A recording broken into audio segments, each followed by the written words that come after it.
säilitamisele kodumaa mulda.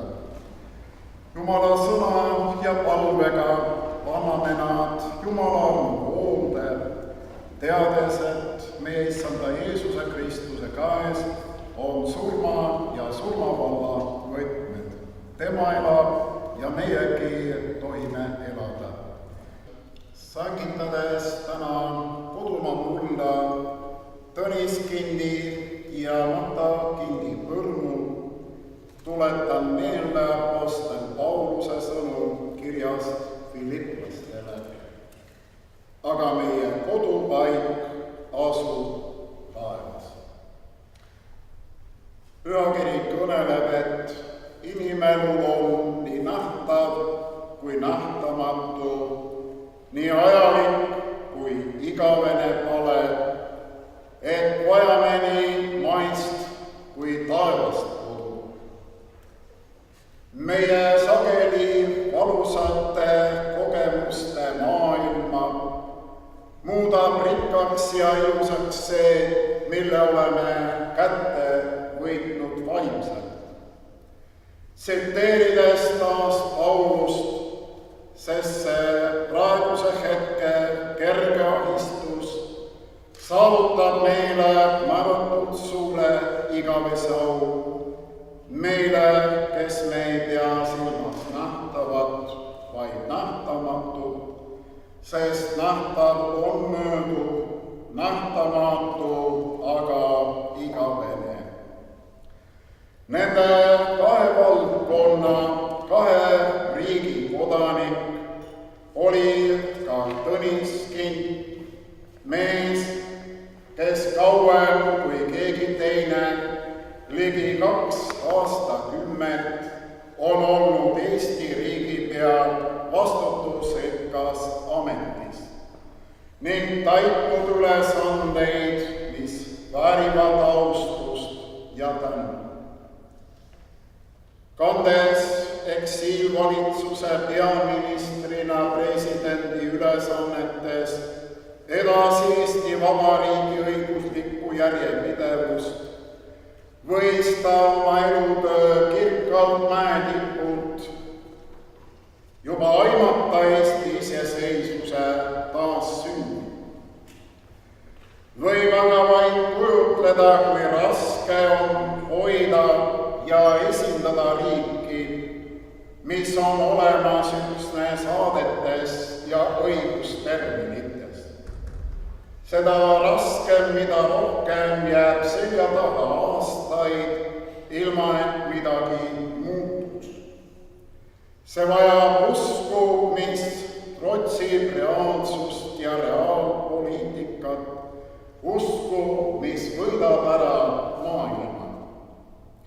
Need, kes seda suudavad, on teel Jumala riiki ja taevasesse koju, sest nad oskavad oodata ja näha nähtamatut. Maria Underi sõnadega, mis taga on, ma tean, mis ees on ja mis eespool veel, ma seda nägema pean. Maine kodu, kogemus ja armastus üksnes tiivustavad meid sellel teel. Nii oli ka Tõnis Kindi kui riigimehega. Ta oli pärit Viljandimaa taluperest, kus õppis kalliks pidama isamaad ja kodupõlde. Ta oli kaasa elanud Eesti Vabariigi väljakuulutamisele ning osalenud selle kaitsmisel ja ülesehitamisel nii vabadussõjas kui õppides ja arendades põllumajandust. Iseseisvusaja lõpuks oli ta jõudnud Eesti Põllutöökoja direktori ja Riigivolikogu põllumajanduskomisjoni esimehe kõrgele ametikohale. Tõeline kodupaik on aga see, mis ei muutu olematuks ka kaotustes ja võõrsil. See püsib südames ja suunab elusamme. Pääsenuna okupatsiooni ja sõjaviltsutuste järel Rootsi jätkas king mitte ainult armsaks saanud põllumajanduslikku tegevust, vaid ka tööd rahvuslikul põllumaal. Ta asus looma ja juhtima Eesti põgenike organisatsioone nagu Eesti Agronoomide Liit, Põllumeeste Kogud ja Vabade Eestlaste Põllumajandusliit. Ta oli Eesti Rahvusnõukogu esimeheks ja ajaleht Teataja peatoimetajaks ning mitmetel ministrikohtadel pagulasvalitsuses. Võime meenutada Jeesuse mõistukõne sõnu heale ja ustavale sulasele. Sa oled olnud ustav pisku üle, ma panen su palju üle. Mine oma isanda rõõmu peale.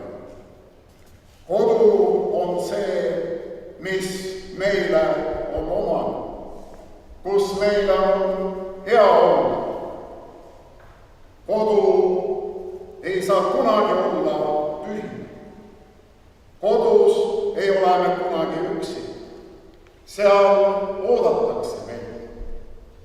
Taevase kodu arm ja õnnistus ulatub juba sellesse ilma, ka kõige raskematesse olukordadesse, isegi surmapimedusse. Me pole siin üksi. Meil on abijumal. Õigupoolest kõlabki apostel Pauluse sõnum palju täielikult.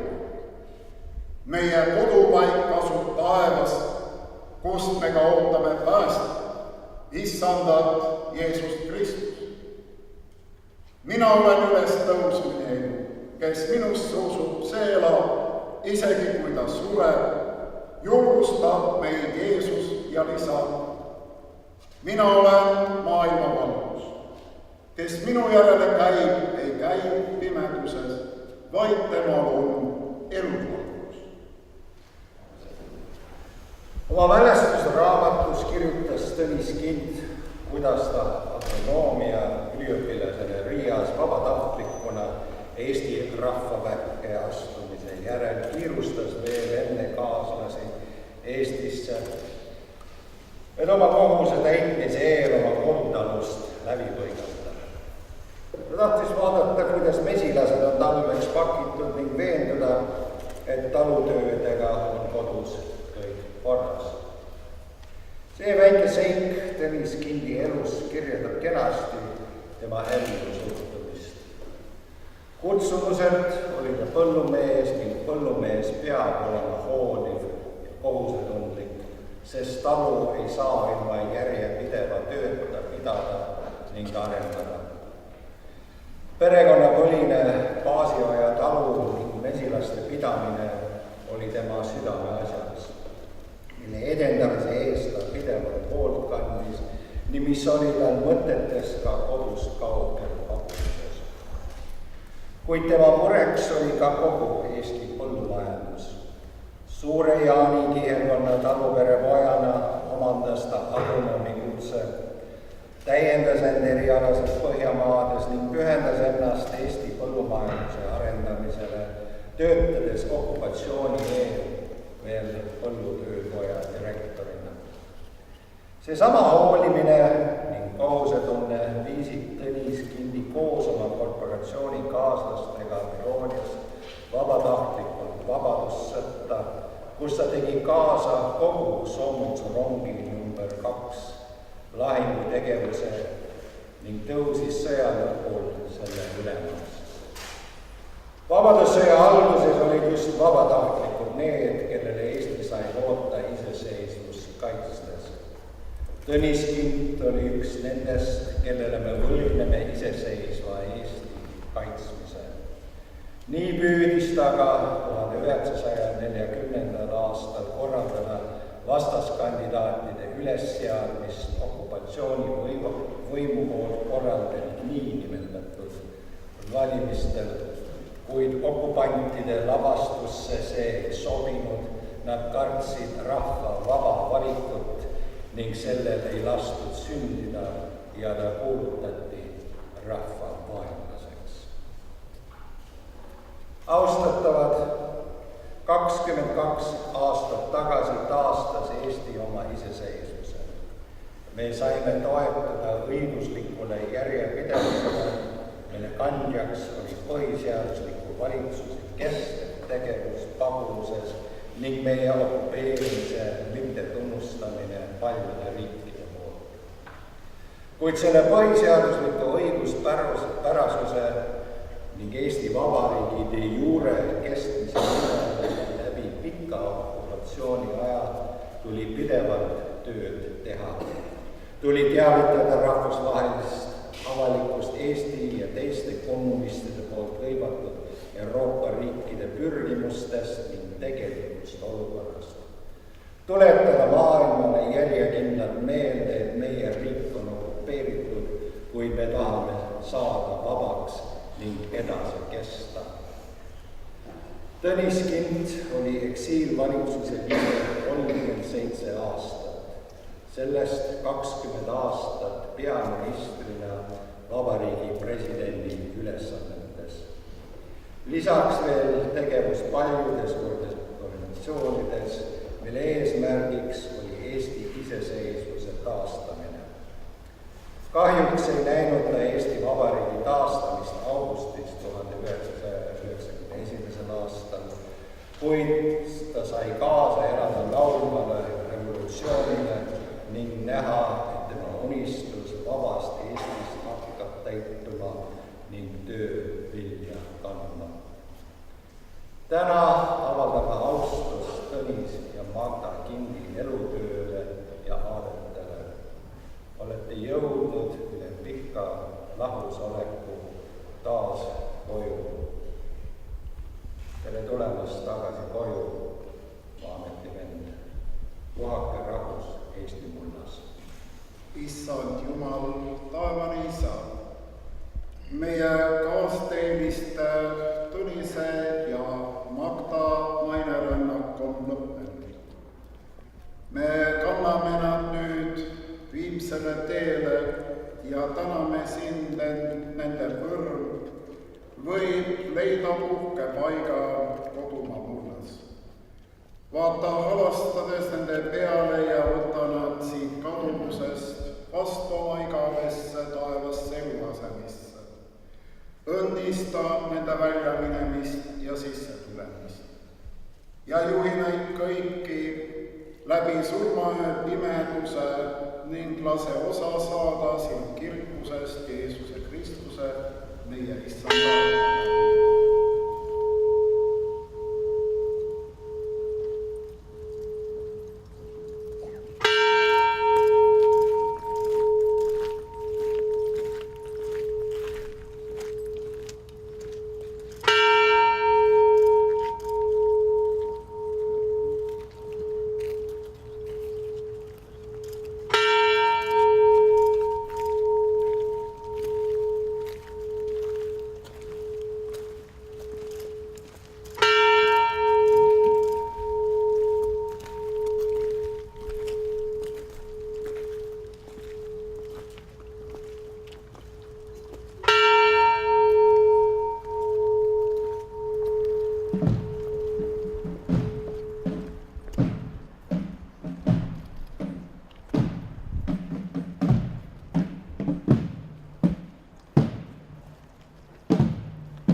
Tõnis Kint, mullast oled sina võetud.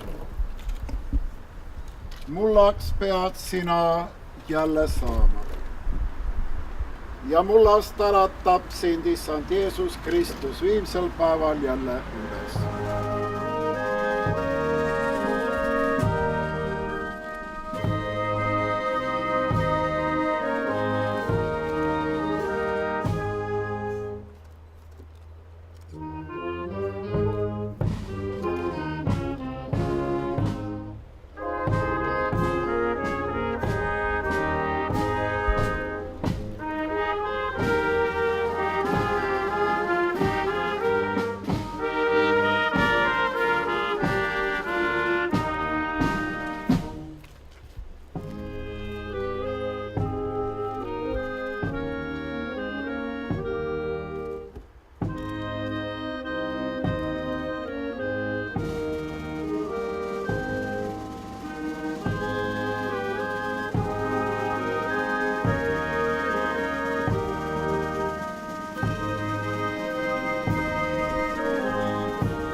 Me oleme pannud Tõnis Kindi ja Magda Kindi ihud siia kodumaa mulda puhkama ja me usaldame nad palves Jumala armu hoolde. Kõigeväeline Jumal, sa oled Jeesuse Kristuse surma ja ülestõusmise läbi võitnud surma ja pühitsanud kõigi usklike hauad. Lase siia puhkama heitnud saada osa õiget ülestõusmisest ja taevase koduõndsusest ning lohuta meidki taas kohtumise ja igavese elu lootusega Jeesuse Kristuse me issanda läbi, kelle nimel meie palume. Meie Isa, kes sa oled taevas, pühitsetud olgu sinu nimi, sinu riik tulgu, sinu tahtmine sündigu nagu taevas, nõnda ka maa peal. Meie igapäevast leiba anna meile tänapäev ja anna meile andeks meie võlad, nagu meiegi andeks anname oma võlglastele. Ja ära saada meid kiusatusse, vaid päästa meid ära kurjast, sest sinu päralt on riik ja vägi ja au igavesti. Aamen. Issand, õnnistagu teid ja hoidku teid. Issand, lasku oma pale paista teie peale ja olgu teile armuline. Issand, tõstku oma pale teie üle ja andku teile rahu. Isa ja Poja ja Püha Vaimu nimel. Aamen.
head matuselised, armsad Tõnis ja Magda Kindi omaksed. Oleme asetanud Eesti suurmehe Tõnis Kindi ja tema abikaasa Magda Kindi põrmu Viimsesse puhkepaika ja kaunistanud nende kalmud ilusate Eesti lilledega. Olen kindel, et just siin kodumaa mullas oma abikaasa kõrval on Eesti Vabariigi omaaegse peaministri presidendi ülesannetes Tõnis Kindi õige ase. Sellele maale, Eesti Vabariigile, pühendas Tõnis Kint oma töömehe elu. Aastakümnetel, mil Tõnis Kint oli poliitikas aktiivne, seisid Eesti poliitikute ees hoopis teiselaadsed ülesanded kui praegu. Siis oli kaalukausil riigi olemasolu, Eesti Vabariigi juriidilise järjekestvuse tagamine. Poliitilist võitlust peeti demokraatliku maailma suurvõimudele ja rahvusvahelistele organisatsioonidele adresseeritud märgukirjade ja deklaratsioonidega.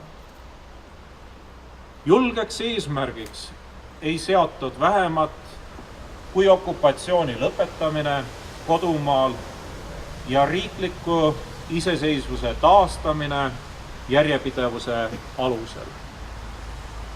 Nüüd teame, et see läks korda. Tõnis Kindi usk võidusse ei kadunud kunagi. Ja kuigi see päris viimane samm 20. augusti otsus 1991. aastast jäi Tõnis Kindil nägemata, oli 25 aastat tagasi kodumaal puhkenud laulev revolutsioon ometi andnud kindlad märgid ka Tõnis Kindile ja tema kaasvõitlejatele paguluses, et nende aastakümnete pikkune töö hoida Eesti Vabariigi järjepidevust on kohe-kohe vilja kandmas. 1978. aastal kirjutas Tõnis Kint: meie ei võidelnud ega võitle ei au, ei vara ega ahnuse pärast. Meie võitleme ainult vabaduse pärast, millest ükski õige mees ei loobu isegi elu hinnaga. Mälestame neid võitlejaid, keda meie hulgast on vahepealsetel aegadel kutsutud ära. 1991. aastal kutsuti ära ka Tõnis Kint. Nüüd on tema ring täis saanud. Üks tubli Suure-Jaani maapoiss, Eesti riigipea ja väsimatu Eesti asjaajaja on jõudnud tagasi kodumaale. Eesti tänab sind. Puhake rahus, Isamaa mullas.